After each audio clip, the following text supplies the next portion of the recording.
And we're going to give life advice to real people.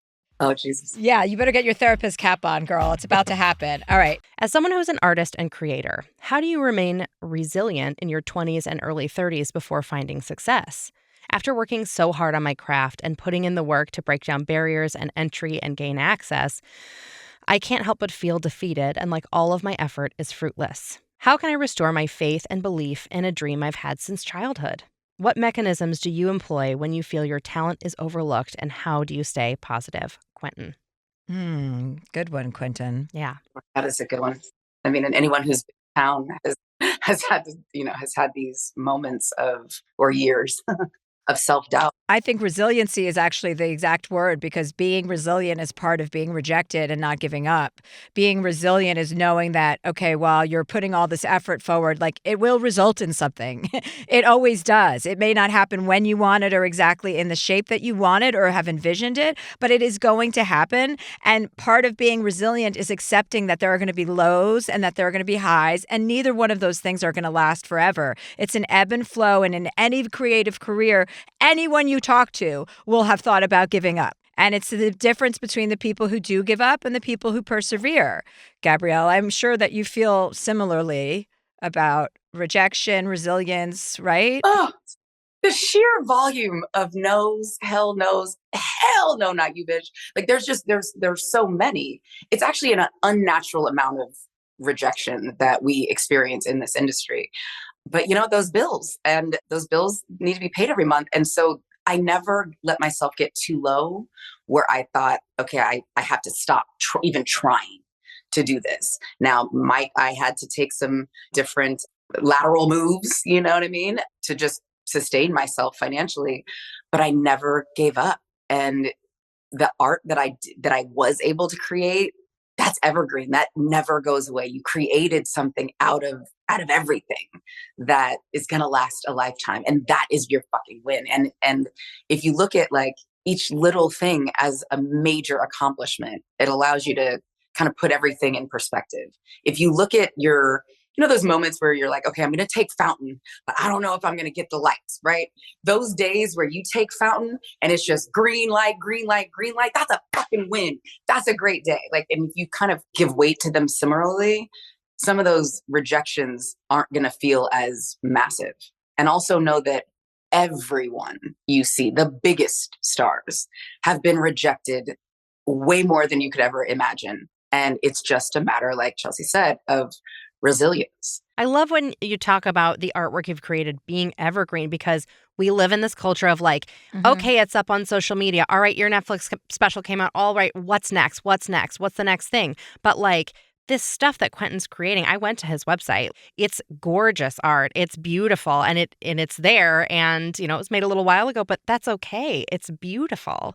Yeah, and I also think the other thing is, like, when you get rejected, Gabrielle, I don't know how you face things like this, but if I don't get something that I want, I have a much different attitude than I did when I was younger. I would, stomp my feet, and I was more of a brat and entitled. And now I'm like, what's meant for me doesn't pass me. Like, it doesn't, I don't look at it as so defeatist or like, and listen, the comparison game, you're not alone. You're not the only person who feels envy. That is a natural feeling that human beings have. It's called envy. It's, you know what I mean? Like, that's the human condition. As long as you're not acting on your envy, it's okay. That's just a feeling. Don't let your feelings define who you are. That's not your sense of self. No one wants to feel jealous or envious, but that's the world we live in, with the comparison and contrasting with what other people are doing. Try and really, really focus on what you're doing, and try not to look around at your competitors so much. It's just not a good equation, and nobody comes out feeling great after that. So, take pride in which you work and really level it up so that you are beaming. You know what I mean? That you're giving off vibes that everyone wants to be attracted to, and that when something doesn't work out, it's just water off a duck's back, and then you're closer to the next thing that is going to work out. And so I think you just change your philosophy. Dear Chelsea, I'm a 27-year-old woman getting married later this year. I got engaged in January and immediately started planning. I chose my bridal party the night I got engaged. For context, I moved to a new city a couple of years ago, and the friend in this scenario that she's talking about is one I made through work. We got close pretty quickly.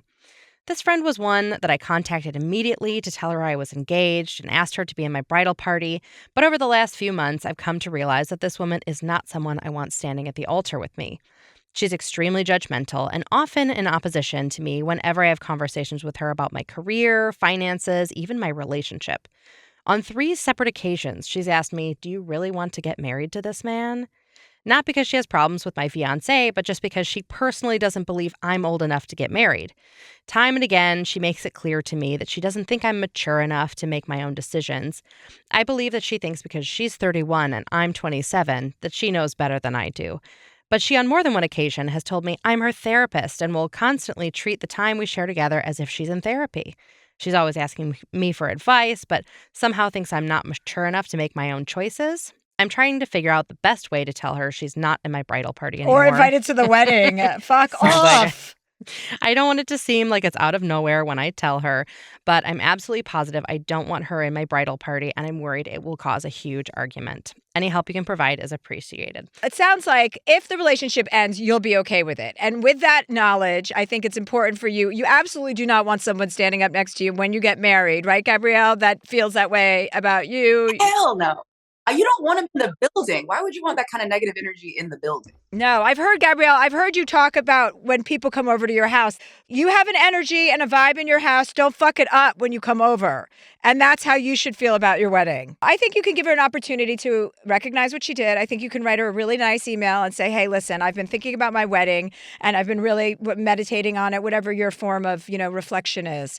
And I think it doesn't seem appropriate to have anyone that's not fully wedding positive and happy about our union to be standing up there with me. I would still love for you to come to the wedding if you want to support us, but I don't need you in the bridal party. And, you can make this not nasty. You can make this loving, but that it's really coming from what you need on your wedding day. You want to feel safe, secure, and surrounded by love and good vibrations.